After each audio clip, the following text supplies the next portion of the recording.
Olá pessoal, aqui é o professor Josinaldo, professor de Química, e neste vídeo aqui eu vou estar fazendo a resolução de mais questões da Olimpíada Cearense de Química do ano 2022, tá? Então eu vou iniciar aqui este vídeo fazendo a resolução da questão 30. Então acompanhe aí a leitura aí comigo, ó. A questão diz o seguinte: as telas de smartphones são formadas por uma película com uma mistura denominada como óxido de índio estanho, tá? E aí a fórmula molecular é essa daqui, Ln, aliás, In, fazer bem aqui ao lado, In 2 O5 Sn. Então essa é a fórmula molecular do óxido de índio estanho. Composto responsável por deixar a tela sensível ao toque. Na produção das cores da tela são utilizados alguns elementos como ítrio, lantânio, térbio, entre outros. A bateria é composta por lítio, cobalto, grafeno, alumínio e oxigênio. Dentre os metais utilizados como condutores no aparelho, temos prata, ouro e cobre. Alguns aparelhos possuem revestimento de magnésio para dar o aspecto metálico, enquanto outros são revestidos por plásticos dopados pelo íon brometo, que atua como retardante de chama. Então, a partir do texto acima, marque a alternativa incorreta. Então, a questão quer saber a alternativa incorreta, né? E aí, pessoal, essas ilustrações, imagens que eu coloquei aqui, ó, elas não foram fornecidas, tá, na prova. Eu coloquei aqui, eu inseri aqui apenas mesmo para facilitar a compreensão, né, na resolução dessa questão. Mas na prova elas não foram inseridas, tá bom? No caso, essa imagem da esquerda é a ilustração do diagrama de Linus-Pauling. E aqui, essa da direita é a imagem que representa a fórmula estrutural do grafeno, tá bom? Então vamos lá, letra A. No óxido de índio estanho, os estados de oxidação são 3 mais para o índio e 4 mais para o estanho. Beleza, então nós temos que ver aqui qual é o NOx de cada elemento químico, né, desse daqui. Então, voltando aqui para a fórmula molecular, né, do óxido de estanho. Ele tem oxigênio, né, tem o elemento químico índio e também estanho, que é o Sn. Se nós visualizarmos aqui na tabela periódica, abrir ela bem aqui, a tabela periódica para vocês entenderem. Nós vamos localizar cada elemento químico que compõe essa substância, no caso, o óxido de índio estanho. Então, primeiro, ó, o oxigênio. O oxigênio ele está situado aqui, ó, tá? Ele pertence ao grupo 16 da tabela periódica. E aí, todos os elementos do grupo 16 da tabela periódica, para eles se tornarem estáveis, eles precisam adquirir mais 2 elétrons, de acordo com a regra do octeto, que diz, né, que os elementos, os átomos, eles buscam adquirir 8 elétrons na sua última camada, ou seja, no seu último nível de energia, para adquirir sua estabilidade eletrônica. Então, cada elemento aqui do grupo 16 precisa ganhar mais 2 elétrons, ou seja, 2 elétrons para adquirir a estabilidade eletrônica, no caso, a mesma distribuição eletrônica de um gás nobre. Então, no caso do oxigênio, ele vai buscar a mesma estabilidade eletrônica do neônio, ou seja, ele precisa ganhar mais 2 elétrons. Então, quando ele ganha esses 2 elétrons, ele se torna um elemento químico, um átomo estável, tá? E aí, voltando aqui para no caso aqui a molécula, nós temos o oxigênio, né? Como eu já disse para vocês, para ele adquirir estabilidade eletrônica, ele precisa ganhar mais 2 elétrons, tá? E como é que ele vai ganhar esses 2 elétrons? Formando ligações, tá? Então, cada átomo de oxigênio, deixa eu dar um zoom aqui, cada átomo, cada mol de oxigênio, seu NOx equivalerá a menos 2, tá?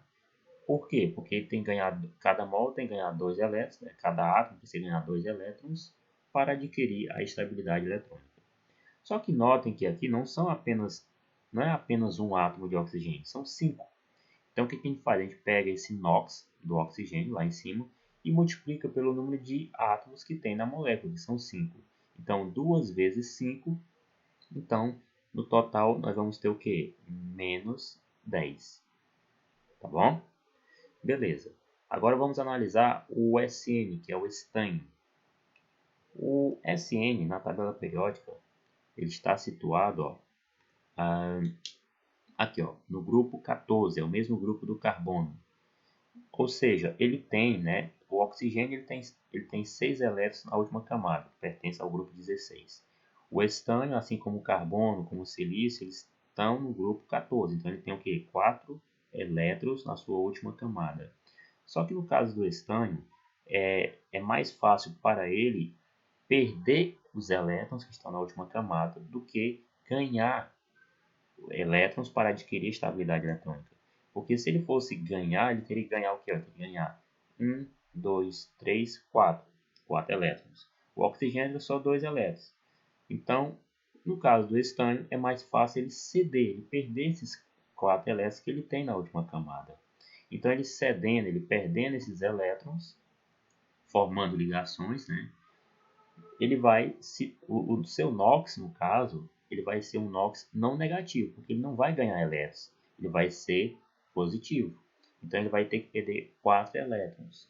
Ou seja, ó, voltando aqui, nesse caso aqui, ó, cada átomo de estânio ele vai ter que perder 4 elétrons. Então, ó, seu NOx aqui vai ser o que? Vai ser mais 4, tá bom? E aqui observe que nós temos quantos átomos de estânio, né, na molécula? Apenas um, tá? Quando não aparece é porque só tem um átomo. Ou seja, 4 vezes a quantidade de átomos na molécula vai ser o quê? Vai ser mais 4, né? Então vai ficar mais 4. Ou seja, ó, a carga total dos átomos de oxigênio é menos 10. A carga total do átomo de estânio, né, é mais 4. E aí o detalhe, tá, é que essa molécula aqui ela é neutra. Então, ó, a somatória total das cargas aqui, ó, dessa parte de baixo, ela tem que ser igual a 0. Tá? As cargas positivas anulam as cargas negativas. Então agora vamos analisar o índio, né? O índio, na tabela periódica, ele está no grupo 13. Tá aqui, ó. Índio, grupo 13, o mesmo grupo do boro. Ou seja, ele tem 3 elétrons na última camada, na camada de valência. Então, assim como o estânio, ele precisa não receber, ganhar elétrons, ele precisa doar elétrons para se tornar estável, tá? Então, esses 3 elétrons que o índio tem na sua camada de valência, ele vai perder. Ou seja, o seu NOx, assim como o do estânio, ele não vai ser negativo, ele vai ser positivo. E aí ele vai perder 3 elétrons, né? Então, cada átomo de índio, né, perde 3 elétrons. Por isso que o NOx é mais 3, tá bom? E aí, notem que aqui, ó, na molécula, nós temos 2 átomos de índio. Então, o que a gente faz? A gente pega o NOx, que é de um átomo, e multiplica pelo número de átomos que tem na molécula, que são 2. 3 vezes 2 são 6, tá? Então, vai ficar mais 6. Agora, o que a gente faz aqui? A gente vai fazer aqui a somatória total das cargas para ver se realmente dá zero. Então, ó, aqui eu tenho mais 6 e mais 4. Sinais iguais, né? Eu vou repetir aqui. Mais 6 mais 4, 10. Vou repetir aqui o menos 10, que é o NOx total dos oxigênios. E aí temos aqui, ó, mais 10 menos 10 vai ficar igual a 0. Então, sim, ó, lá na parte de cima nós podemos deduzir que o oxigênio, seu NOx, cada átomo de oxigênio, o NOx é menos 2. O índio, cada átomo de oxigênio, o NOx é mais 3. E o estânio é mais 4. Voltando aqui no item, ó, o item diz que no óxido de índio e estânio, os estados de oxidação são mais 3 para o índio. De fato, ó, lá em cima pode ver que é mais 3, ok? E mais 4 para o estânio. De fato, está aqui, ó, mais 4 para o estânio. Então, esse item aqui ele é verdadeiro, tá?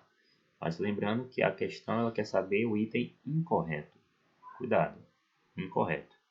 Então, não pode ser a letra A. Vamos prosseguir, então, né? Letra B, ó. O grafeno é uma forma alotrópica do carbono. O que é forma alotrópica? Ó, alotrópica é uma substância composta apenas por um tipo de elemento químico, no caso aqui do carbono, né? Então, o grafeno é uma forma alotrópica do carbono, onde este átomo apresenta hibridização sp2. E aí, para resolver esse item, eu inseri aqui a forma estrutural do grafeno, que é essa daqui, tá? O item diz que os átomos de carbono, né, apresentam uma hibridização sp2. Então são 3 orbitais, porque aqui nós temos um orbital s mais 2 orbitais p, então nós vamos ter 3 orbitais. E o que isso implica, né?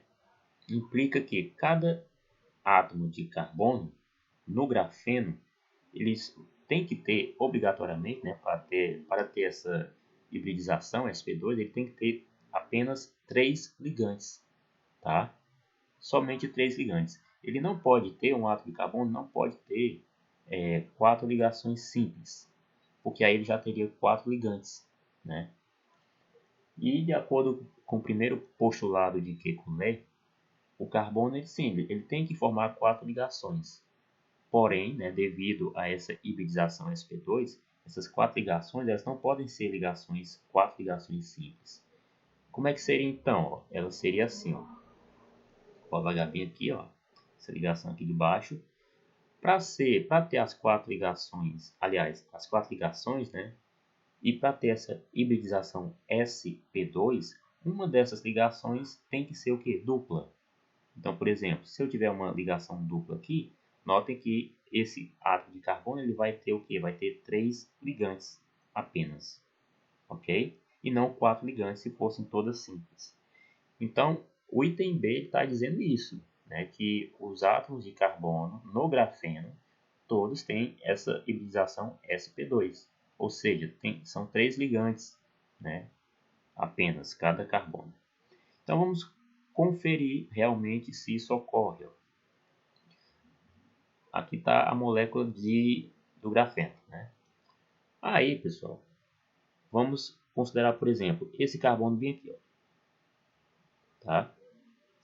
Esse carbono aqui, notem que ele tem 3 ligações, mas, de novo, o primeiro postulado de Kekulé diz que o carbono forma 4 ligações. Então, o que ele tem que fazer aqui, então? Ele tem que formar uma quarta ligação, né? Só que, no caso, ele forma essa ligação em uma ligação única, no caso, em uma ligação dupla. Então, por exemplo, eu vou representar essa ligação que falta bem aqui, ó. Pronto. Ó. E aí nós temos uma ligação dupla aqui. E aí nota que esse carbono que eu marquei aqui, ele está fazendo as 4 ligações.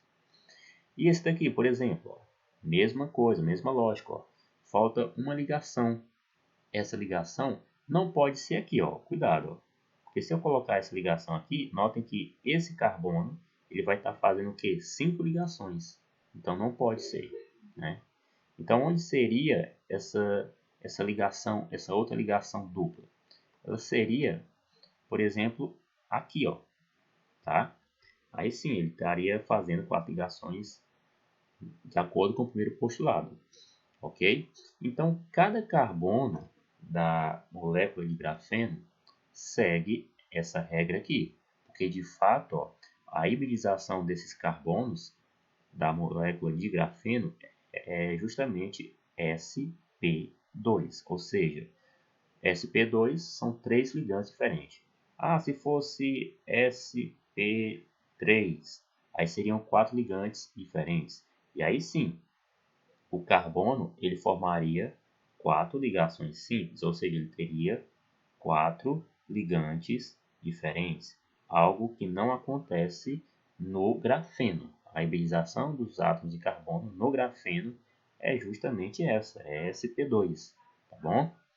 Então, voltando aqui, ó, para o item. O item B fala que o grafeno é uma forma alotrópica do carbono, ou seja, composto só por átomo de carbono, está correto.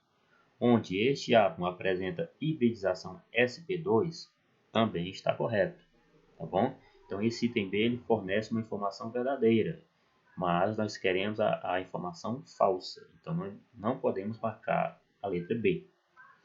Então vamos prosseguir, ó. C agora, ó.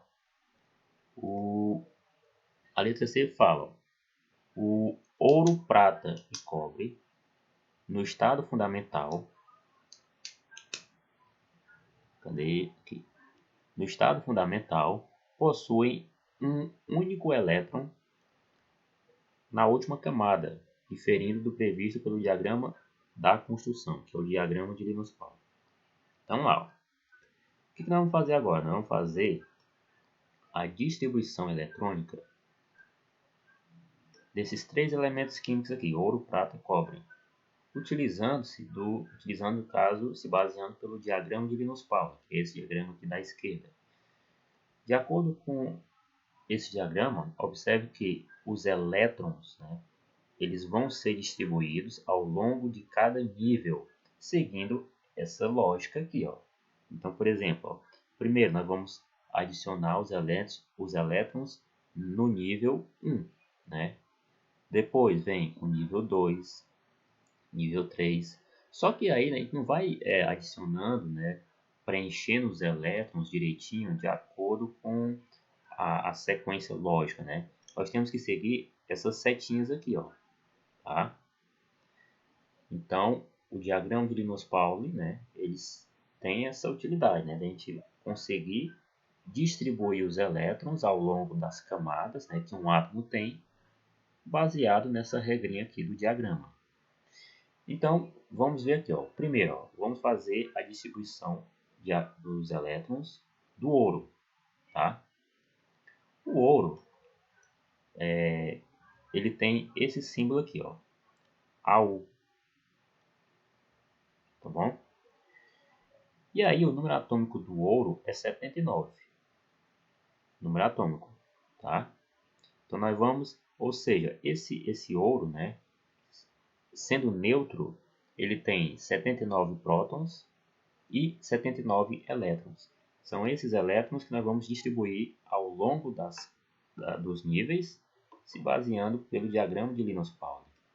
Então lá, sempre começando de cima para baixo. O primeiro nível aqui, ó, é o S1, S2, né? Então eu vou colocar bem aqui, ó, 1, S2, tá? Notem que só aqui, ó, já temos 2 elétrons, né? Esse número que fica na parte de cima, como se fosse um expoente, né?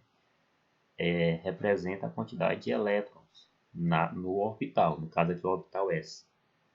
E aí observe que no primeiro nível, a quantidade máxima de elétrons que ele suporta é justamente 2 elétrons.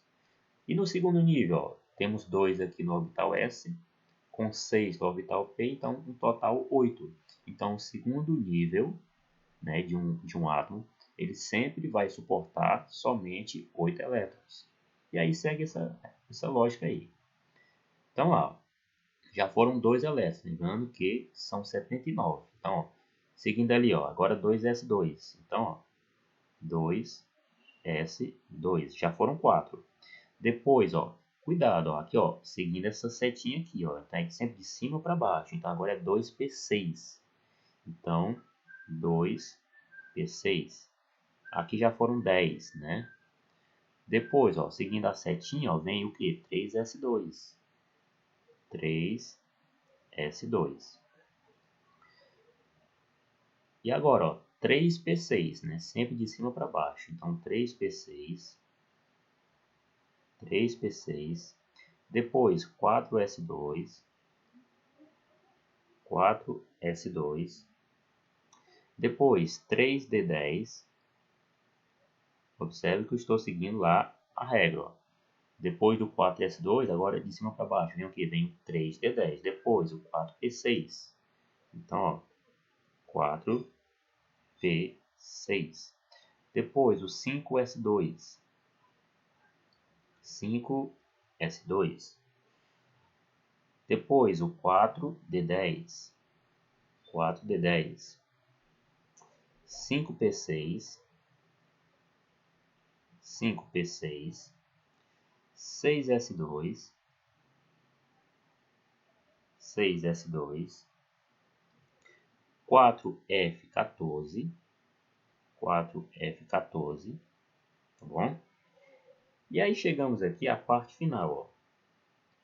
Daqui, ó, se a gente fizer a soma, né, de todos os elétrons aqui, né, lembrando que os elétrons são representados por esses números que ficam em cima, né, como se fosse a potência, o total aqui a gente vai ter o que? 70, tá? O outro nível aqui, ó, depois do 4F14, é o 5D10. Só que nós não podemos colocar 5D10 porque faltam o quê? Só 9 elétrons para nós distribuirmos, né? Então, ao invés de colocar 5D10, nós vamos colocar o que? 5D9. Então, 5D9, tá bom? Então, ó, finalizamos aqui a distribuição eletrônica. Mas aí, ó, essa distribuição eletrônica, ela, de certa forma, ela tem uma contradição em relação ao princípio de Aufbau, né? Porque lá no princípio de Aufbau, ele afirma que todos os níveis anteriores, né, ao nível mais externo de um átomo, eles devem ser preenchidos por completo. Se a gente observar aqui, ó, esse átomo de ouro, ele tem quantas camadas, quantos níveis de energia no total? Ele tem 6, tá? Notem que o número maior aqui é o 6, ó, tá? Então ele tem 6 camadas. Então essa sexta camada, esse sexto nível, tá? É o nível mais externo. Porém, se a gente observar bem aqui, ó, o quinto nível, esse orbital D, ó, ele não está completo. Ele só tem 9 elétrons. E aí vocês podem ver aqui na parte do diagrama, ó, que o orbital dele sempre ocupa 10 elétrons. Então, o que a gente tem que fazer aqui? A gente tem que pegar um elétron dessa última camada, desse último nível, e transferir para cá, né? Para seguir o princípio de Aufbau, onde os níveis anteriores vão ser completamente preenchidos por elétrons. Então, como é que vai ficar isso aqui? Ó? Vai ficar assim. Ó. Vai ficar 6s1, porque foi um elétron para o nível anterior. 4F14.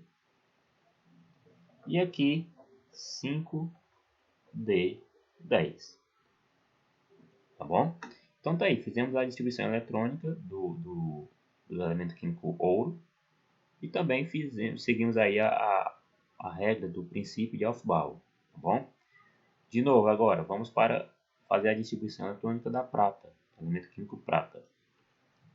A prata, o símbolo é Ag. Ag. E o número atômico é 47. Vamos fazer então a distribuição eletrônica.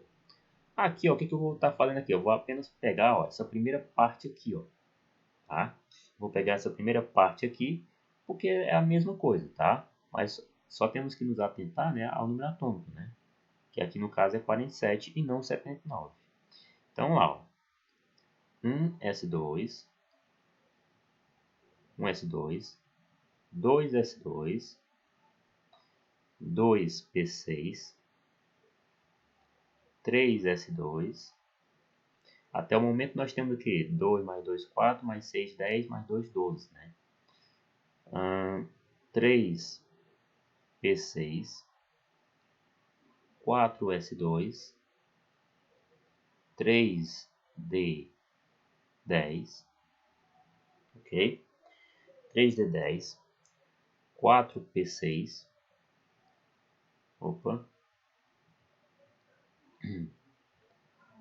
4p6, 5s2, e aí chegamos aqui no 4d10, só que cuidado, ó.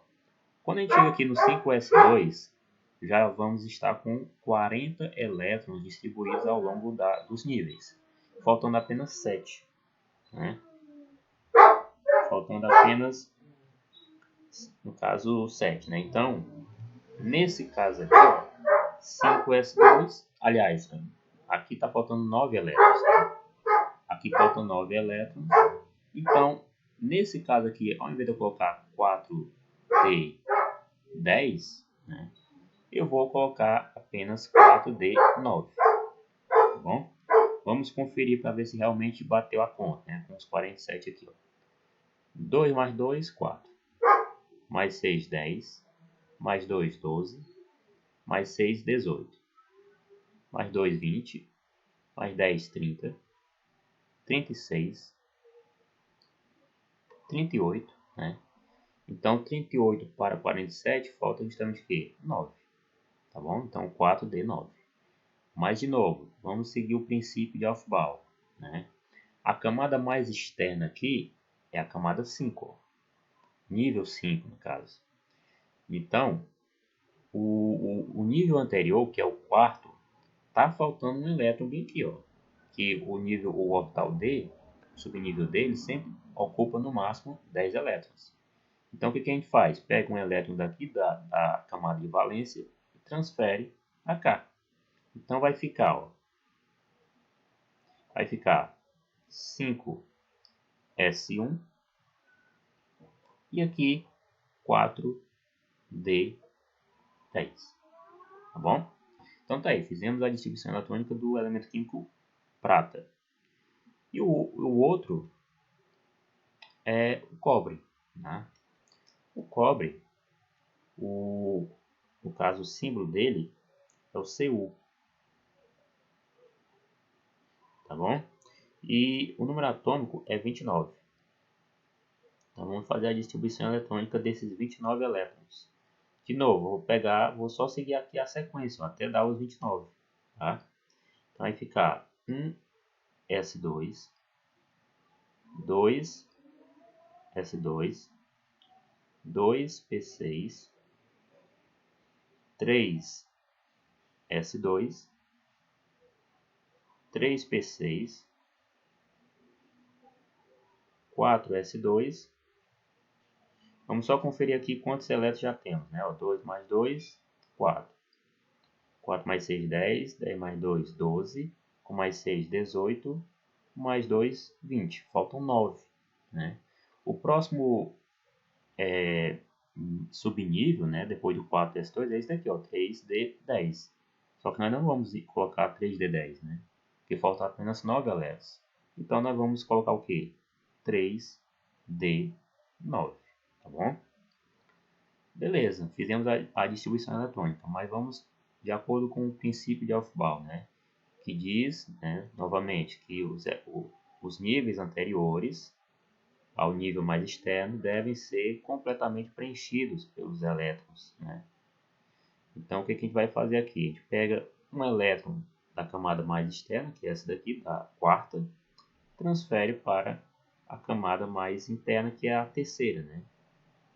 Então, vai ficar, ó,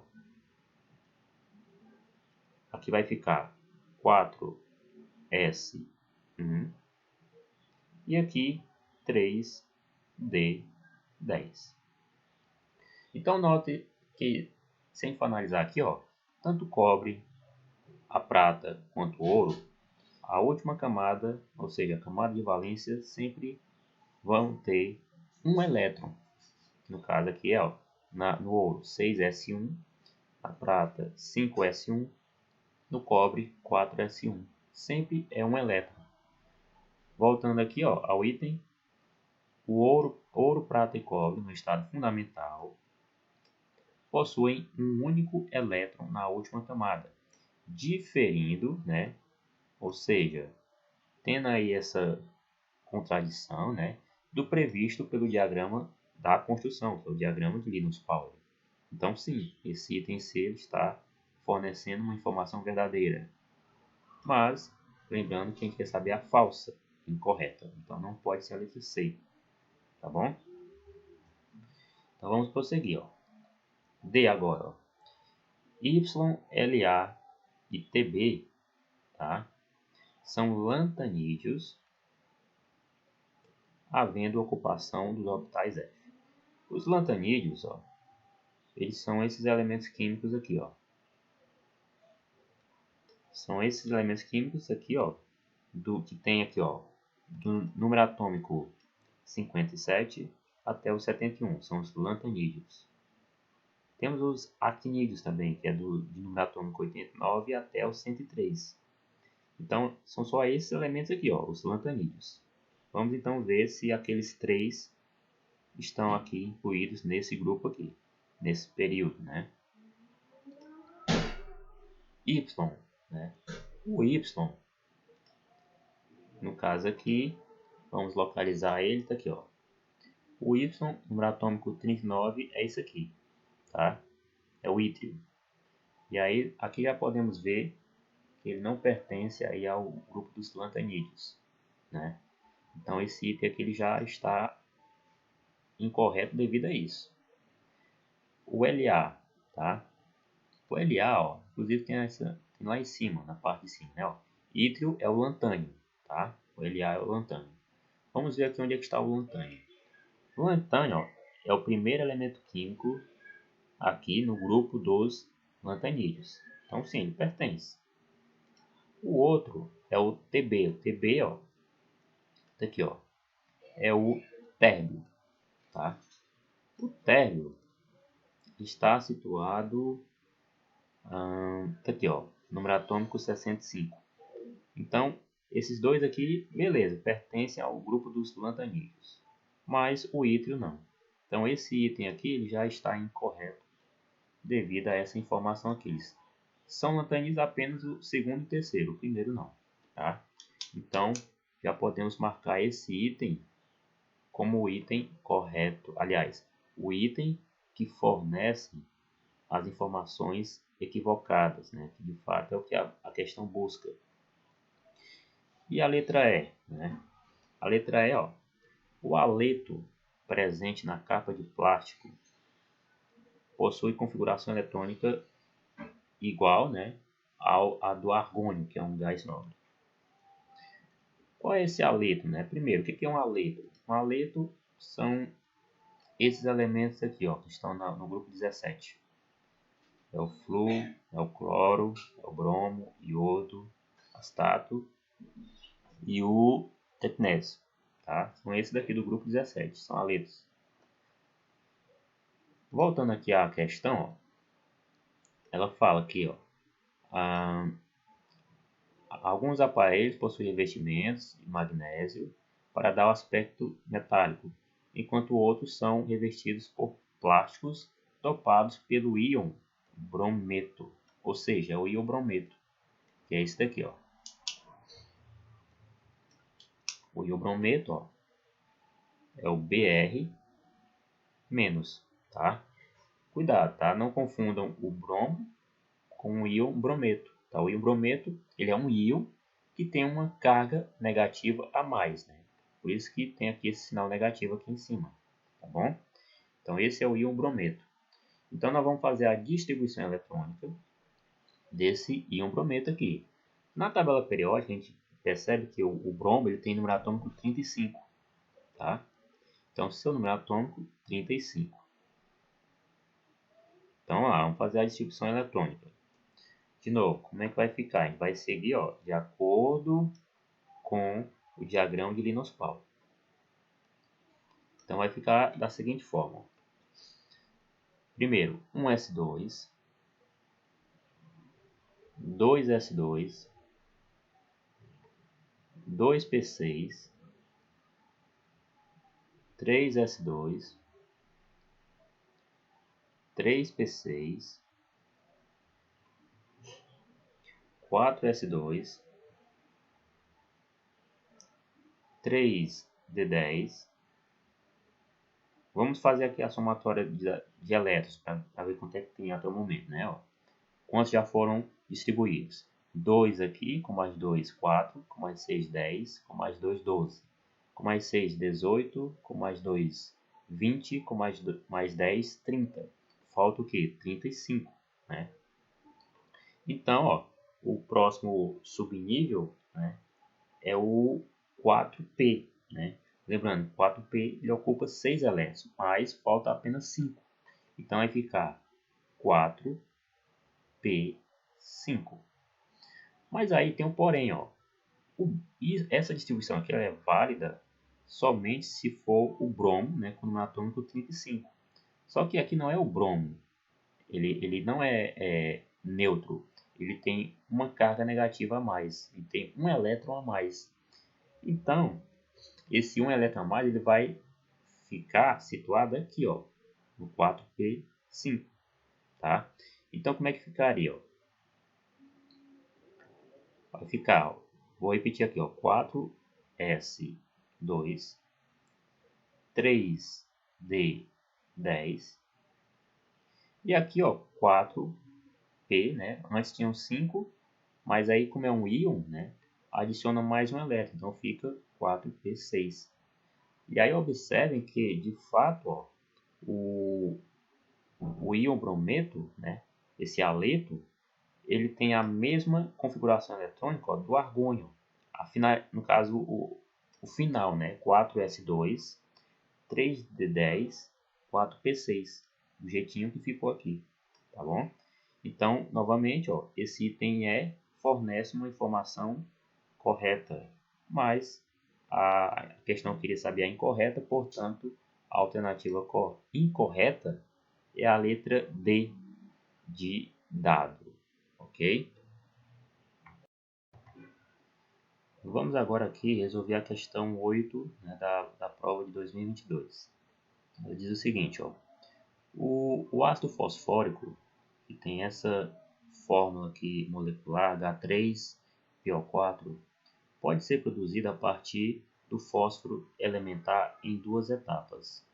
Na primeira etapa, o fósforo queima na presença de oxigênio. Então, aqui, ó, na primeira etapa, temos aqui o fósforo, né, o símbolo P, né, representa aqui o fósforo, reagindo com o oxigênio, né, então é uma reação aqui, né, de combustão, de queima, formando o anidrido fosfórico, que é esse daqui, o P4O10. Na última etapa, este óxido reage com água, né, tá aqui a água, formando o H3PO4. Então essa é a segunda etapa. Aí as equações estão não balanceadas, tá? Não balanceadas, então nós temos que balancear essas duas equações para resolver o cálculo, para fazer o cálculo. Estão representadas aqui. Partindo de uma massa inicial de 2,48 gramas de fósforo, foi realizada a etapa 1, obtendo um rendimento percentual de 75%, ok? Na conversão de P4O10. O produto foi misturado com 1,25 gramas de H2O, que é a água. E a partir desses dados é possível estimar que a quantidade máxima em gramas de H3PO4 formado na segunda etapa tá? Então, o primeiro passo aqui nós temos que fazer o que? É balancear essas equações. Vamos balancear a primeira, depois vamos fazer o balanceamento da segunda, tá? Então, eu vou reescrever aqui a primeira equação aqui ao lado, tá? No caso, ela é fósforo, né? O fósforo, no caso, no seu estado sólido, mais O2 gasoso, produzindo P4O10. P4O10 no estado físico sólido. Agora nós temos que fazer o balanceamento. O balanceamento, né, diz o quê? Né? Que a quantidade de átomos que tem de um lado, no caso dos reagentes, tem que ser igual a que tem do lado dos produtos. Se nós observarmos aqui, ó, dar um zoom aqui, a gente vai ver o seguinte, ó, o fósforo, por exemplo, aqui no lado dos reagentes só tem um átomo de fósforo, enquanto que no lado dos produtos, ó, nós temos P4, então são 4 átomos de fósforo. Então a conta não está batendo, nós temos que fazer o balanceamento da equação química. Então como é que a gente faz, né? Primeiro, a dica que eu dou a vocês é que primeiro localize aquela substância, aquele composto que tem o maior número de átomos. Então, aqui ó, o P só tem um átomo, O2 só tem 2 átomos. Agora, essa espécie química aqui, ó, P4O10, no total ela tem o quê? Tem 14 átomos, né? 4 de fósforo, 10 de oxigênio. Então, vou me basear por ela, que tem mais. Ok? Então, ó, eu vou supor, tá? Eu vou supor que essa espécie química, a quantidade, né, de mols dessa espécie química é apenas 1 mol, tá? 1 mol, ou então uma molécula de P4O10.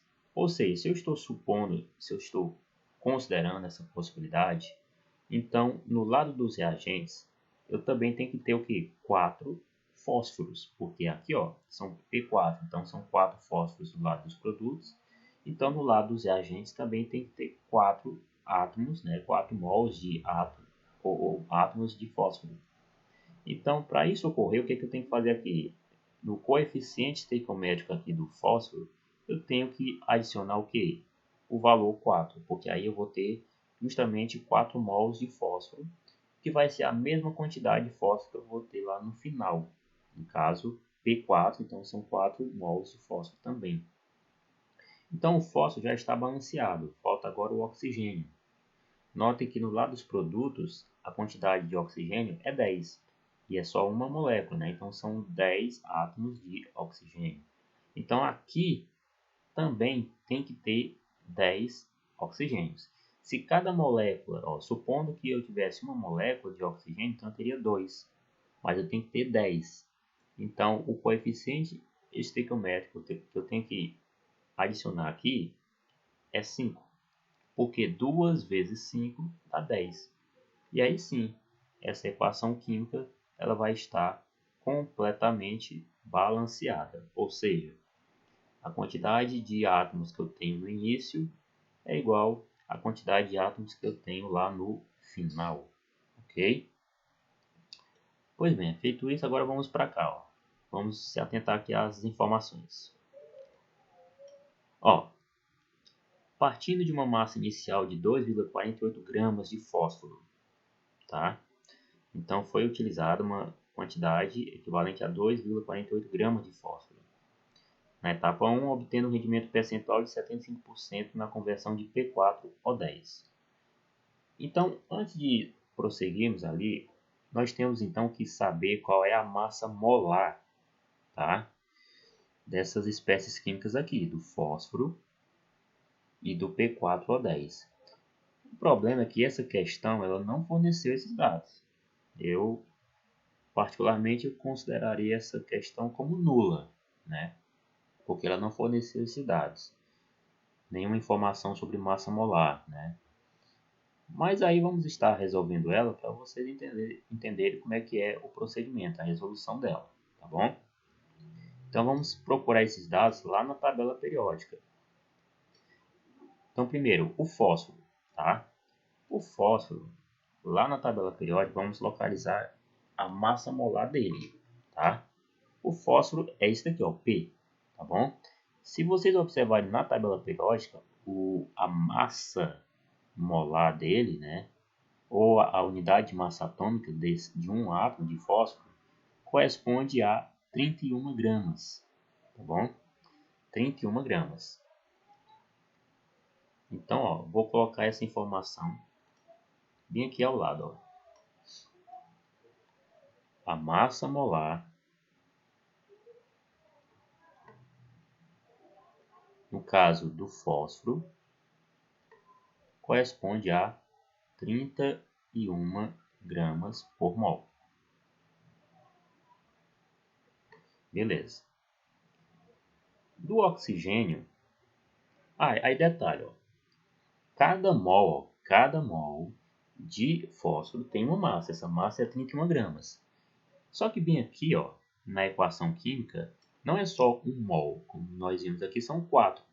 Então, para a gente descobrir qual é a massa total de fósforo que reage nessa equação, né, de acordo com essa proporção aqui, o que a gente faz? A gente pega aquela massa ali que corresponde a 1 mol, então, ó, 31 gramas, e multiplica pela quantidade de mols que reage, que são 4. Então, 31 vezes 4. Okay? O resultado vai dar 124 gramas.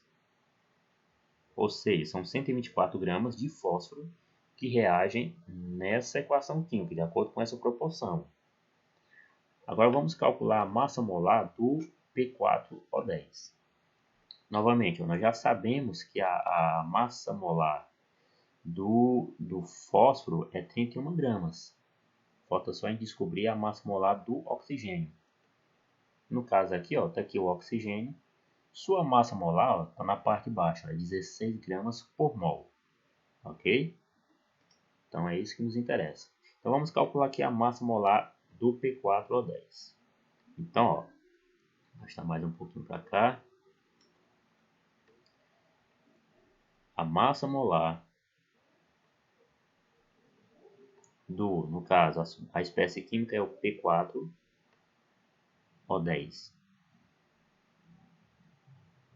Vai ser igual. Primeiro, ó, no P4O10 nós temos 4 átomos de fósforos, tá? Nós já sabemos que um átomo de fósforo ou um mol de fósforo, sua massa é 31 gramas. Só que nessa espécie química nós temos 4 mols de fósforo, ok? Então, ó, o que eu faço? Eu pego a massa de 1 mol e multiplico pela quantidade de mols que tem na espécie química, que são 4. Então vai ficar 31 vezes 4. Mas agora vamos para o oxigênio. Nós vimos que 1 mol de oxigênio, sua massa é 16 gramas. Só que na espécie química nós temos o que? 10 mols, né? O10, né? Então são 10 mols. Então eu pego aquela massa 16, que corresponde a 1 mol, e multiplico por 10, que é a quantidade total que tem aqui no composto, ok?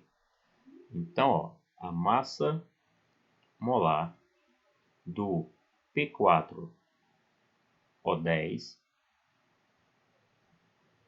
vai ser igual a 4 vezes 31, né? 4 vezes 31 vai dar 124. Mais 16 vezes 10, 160. E aí eu somo, ó, 124 com 160 vai dar 284 gramas por mol. Tá bom? Então essa massa aqui corresponde a 1 mol de P4O10. Se a gente for analisar aqui a equação química, a quantidade de mol que é produzida aqui, ó, é 1. Tá aqui, ó, 1 mol. Tá?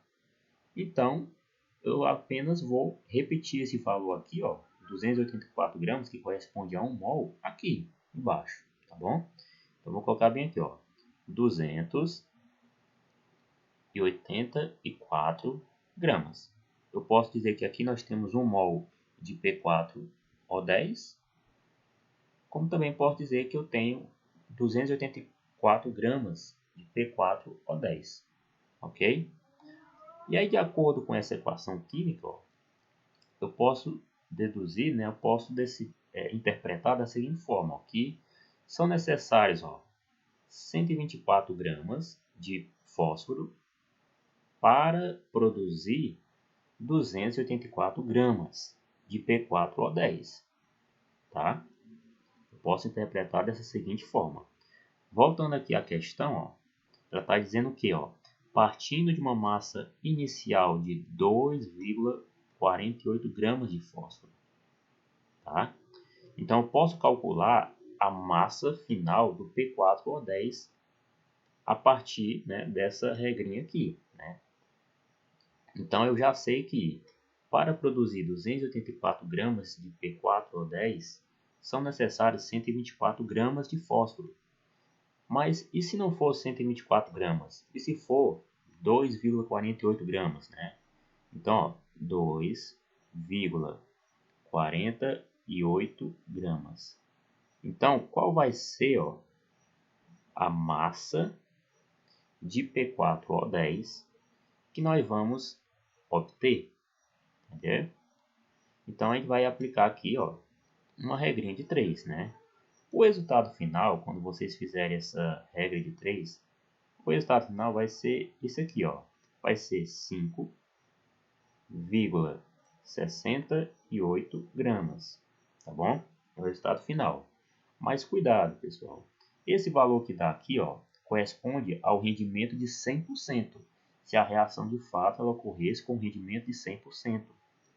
Mas se a gente voltar aqui na questão, ó, ela diz que o rendimento percentual dessa reação, né, equivale, ó, a 75%. Tá bem aqui, ó, 75% em conversão de P4O10. Então vamos ter muito cuidado com essas informações. Então vamos lá, fazer bem aqui para vocês entenderem, ó. Aquele resultado que deu bem aqui, ó, 5,68 gramas de P4O10. Vou colocar bem aqui embaixo, ó. 5,68 gramas. Isso se a reação tivesse um rendimento percentual de 100%. Só que lá está dizendo que a reação teve um rendimento de 75%. Então, se fosse 100%, né, iria obter 5,68 gramas. Então, 75% de rendimento. Qual vai ser, então, a massa que nós vamos obter nessa reação? Então, o resultado final vai ser esse daqui, ó, 4,26 gramas, tá? De que, no caso de, ó, P4O10, tá? Então, a reação tendo um rendimento percentual de 75%, nós vamos obter aqui 4,26 gramas de P4O10. Feito isso, agora nós vamos para a segunda parte. Ó. O produto foi misturado com 1,35 gramas de H2O, água. Então essa outra parte já está falando da segunda etapa, tá? Que é essa segunda equação química. Então, novamente, eu vou estar reescrevendo essa equação química aqui e vamos balancear ela, porque ela não está balanceada, tá bom? Então lá, ó. A equação química, no caso a segunda, ela é P4O10 no seu estado sólido mais H2O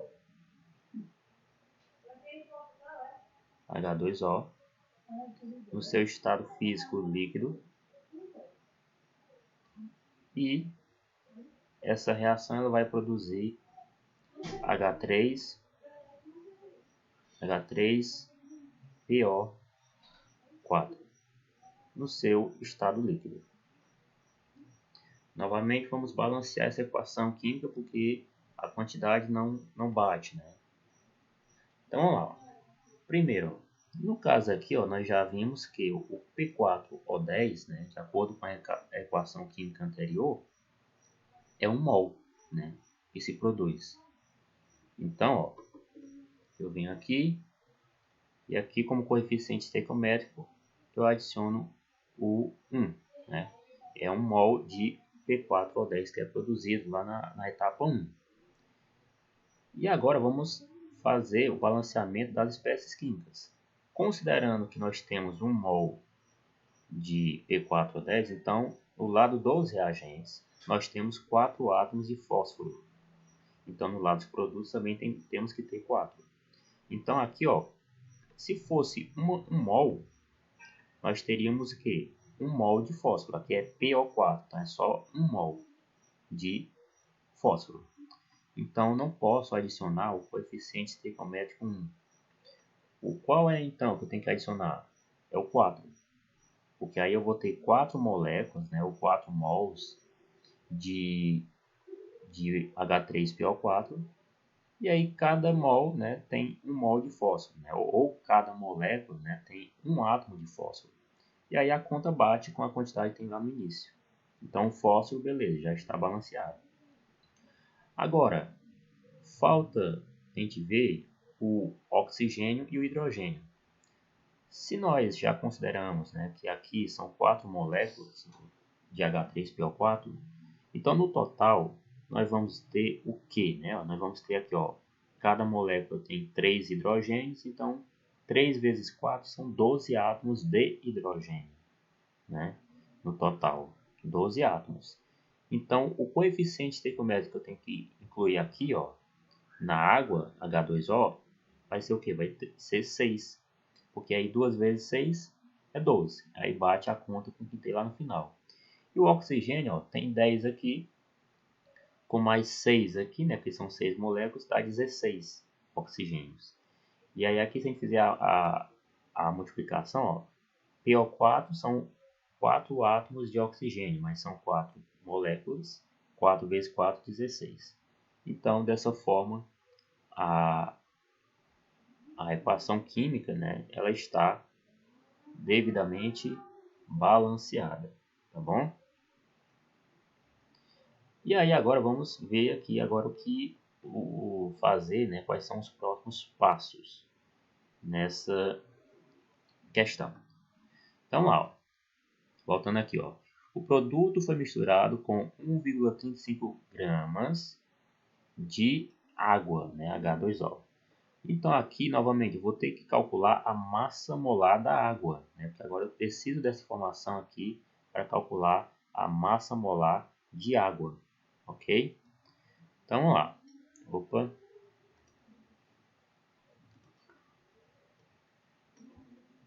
Fazendo aqui então. A água, pessoal, tem hidrogênio e tem oxigênio. O hidrogênio está situado aqui, ó. Aqui embaixo nós podemos ver, ó, que a água, sua massa molar é 1 grama, tá? E o oxigênio são 16 gramas, 1 mol, né? São 1 mol, isso em 1 mol. H2O, né? Então são 2 átomos de hidrogênio e 1 átomo de oxigênio, ou mols no caso. Então, ó, massa molar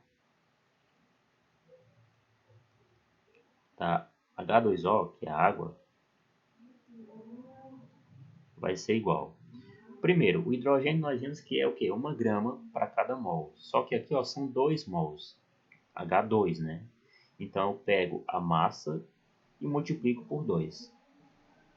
Mais o oxigênio nós vimos que é 16 gramas. E aqui só tem um oxigênio, né? Então 1 vezes 16.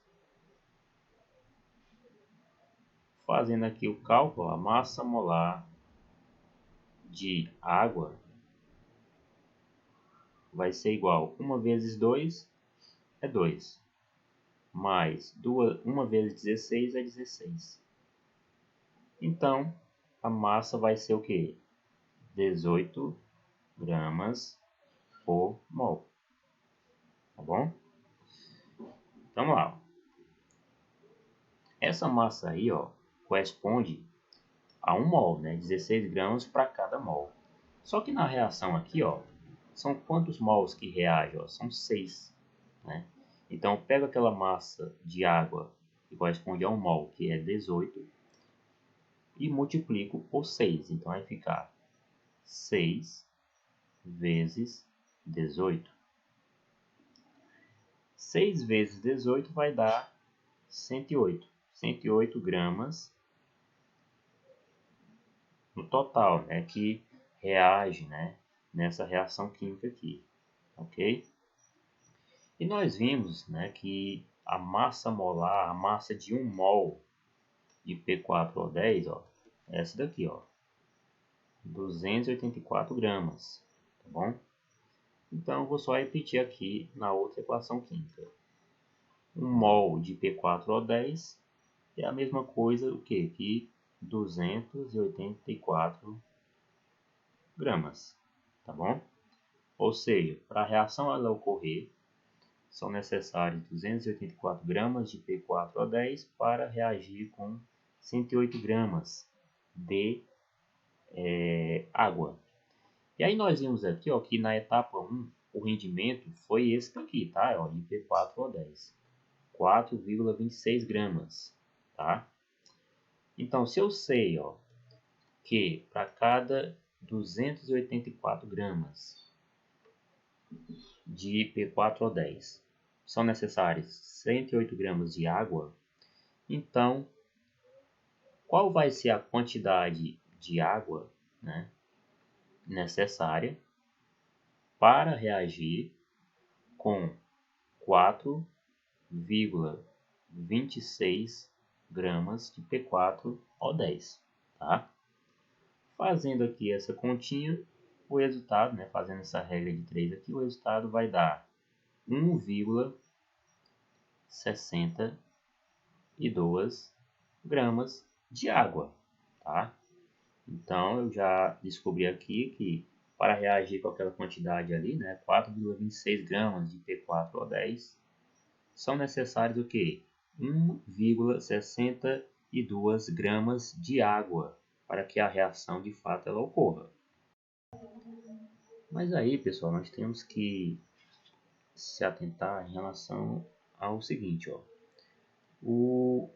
Essa massa aqui, né, 1,62 gramas, é a massa de água produzida a partir de 4,26 gramas de P4O10, tá? Lá na questão diz que o produto foi misturado com 1,35 gramas, ok? Então, fazendo brevemente aqui uma análise aqui, ó. Como é que ficaria então? 1,35 gramas de água, né? Nós já sabemos que 284 gramas, no caso de P4O10, reage com 108 gramas de água. Mas, e se na verdade, né, fossem 1,35 gramas de água? Né? 1,35 gramas de água.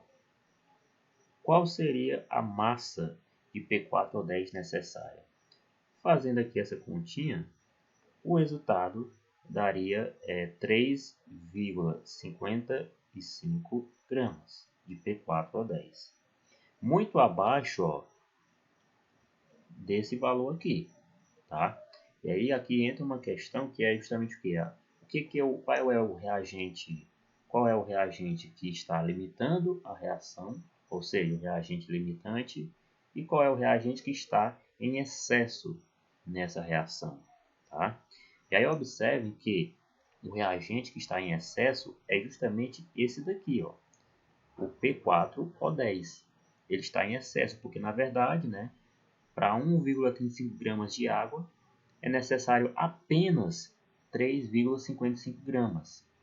E aí, no caso, de acordo com a reação, nós vimos que dá 4,26 gramas. Então, nós temos que nos atentar, nós temos que nos basearmos por essa massa de água que está aqui no item, no caso na questão, que é 1,35 gramas, porque a água, nessa situação aqui, acaba que sendo, né, o reagente limitante, ou seja, é ela que vai, de fato, né, coordenar, né, a gente vai se basear pelo valor dela para saber qual é a massa, né, do produto final, porque é a água que está sendo o reagente limitante nesse procedimento aqui, tá bom? Então, ó, se a massa que foi misturada de água é 1,35 gramas, essa é a massa limite de água, tá bom? Então vamos lá. Agora, vamos aqui, ó, a gente precisa saber agora qual é a massa molar de H3PO4, né? Então, novamente, vamos fazer o cálculo da massa molar, só que agora do H3PO4. Então, como é que vai ficar? Ó? A massa molar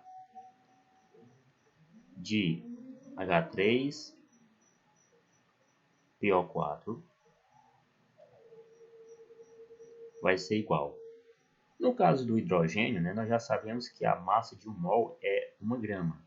E no composto, nessa espécie química, são 3 mols, né? 3 átomos, né? Ou 3 mols de hidrogênio. Então, 1 vezes 3. Mais o fósforo, nós vimos, né, lá na tabela periódica, que também está aqui já anotado, ó, que a massa de 1 mol é 31 gramas. Tá bom? Então, eu pego essa massa e multiplico pelo número de mols aqui, que é 1. Então, 1 vezes 31. Mais o oxigênio, nós vimos que é 16 gramas, mas são 4 aqui, né? Então, 4 vezes 16. Ou seja, a massa molar de H3PO4 vai ser igual, fazendo aqui essa continha, né? O resultado vai dar 98 gramas, tá? 98 gramas por mol. E aí, pessoal, ó, o que acontece aqui, ó? Essa 98 gramas por mol, ela corresponde à massa de 1 mol, né? 1 mol de H3PO4. Só que na reação em si, são 4 mols que são produzidos, entenderam? Então, eu pego essa massa de 98 gramas e multiplico por 4, né? Então, 4 vezes 98, o resultado vai dar justamente, ó, 392 gramas, tá? Então, para cada 108 gramas de água nessa reação, né, vai ser produzido o quê? 392 gramas, tá bom? Então, vamos anotar aqui essa informação aqui embaixo. 108 gramas de água, H2O, produz o equivalente a 392 gramas de H3PO4. H3PO4. Mas aí nós vimos, ó, que o reagente limitante é a água, tá? Então a água que vai, de certa forma, né, vai estar coordenando aqui todo o procedimento aqui, né, dessa reação química. Se a água ela é o reagente limitante, então o resultado, o valor que nós vamos pegar não vai ser esse daqui, tá? Seria esse daqui se de fato o reagente limitante fosse o P4O10, mas na verdade ele é o reagente que está em excesso, tá? O limitante é a água aqui. Então o valor que nós vamos pegar vai ser esse daqui, 1,35 gramas, tá? Então, ó, para cada 108 gramas de água são produzidas 392 gramas de H3PO4. Então, para cada 1,35 gramas de água, vão ser produzidas quantas gramas de H3PO4? Fazendo aqui essa regrinha de 3, o resultado, né, no caso X, que é o produto, né, a massa do produto final, vai ser igual a 4,9 gramas, no caso aqui de H3PO4. Então essa vai ser a massa produzida, né, de H3PO4, sendo, né, o reagente limitante a água. tá bom? Então, ó, a alternativa correta aqui, ó, 4,9 gramas. Então, a alternativa correta aqui é a letra A, tá? 4,9 gramas de H3PO4, a quantidade máxima, né?